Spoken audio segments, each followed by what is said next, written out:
Hey, just finished the Arena Decathlon finals. Just wanted to show the deck because I had a lot of fun playing it. I played Midrange Rakdos.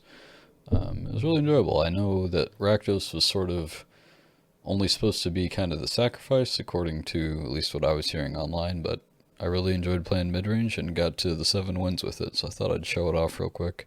You managed to do it without getting a single dual land, which I was a little surprised by because there were a bunch of dual lands. I thought, oh, for sure one of them's going to mill, and I don't think anyone else is in Rakdos, but I guess the Field of Ruin player, someone was snapping them up because I didn't end up getting any of them, but thankfully was able to get through anyway. We definitely lost some games because of mana screw, but the card quality that we had was good, so that was sort of what made up for it. I was able to just get the screenshot. I should have recorded the video and I still had the thing up, but I had closed it. And then here's just the 7-win proof. But I recreated it on Arena. And I wasn't really, not going to talk a whole hell of a lot about it, but I just thought I'd scroll through for anyone looking for ideas for the Decathlon finals. So just a couple 1-drops. Trying to stay legitimately mid-range, and it really functioned that way. I mean, classic mid-range, we outmuscled the aggro and we were able to put enough pressure on the control. I think every one of these cards won a game at some point. They were all very important. Rankle was really interesting. There were a lot of really complex play lines with him where I think choosing the correct one was what won the game. Yawgmoth was absolutely amazing against aggro when I was able to get him. Really worked his way through a lot of those 2-1s and 3-1 creatures. Chandra was great. Emmerstrom was really good. That's definitely the one that sort of stood out against control when they didn't have a good answer for it. Sky Sovereign won some games, getting the damage in and just going as a 6 flyer.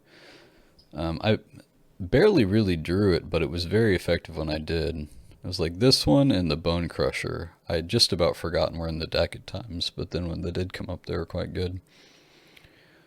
Like I said, no dual lands. The side deck was kind of interesting.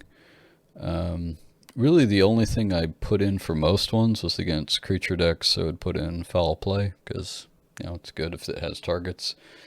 And then one time only, I think, and it's the only reason why I bothered recreating it, I actually put in the white stuff. So I had 4 dual lands that had white in it, so it wasn't too hard to splash, and I had some decent cards, so I had a matchup against someone that had a lot of good artifacts and enchantments, so I thought I'd get white in for that. So for that reason, included in the video.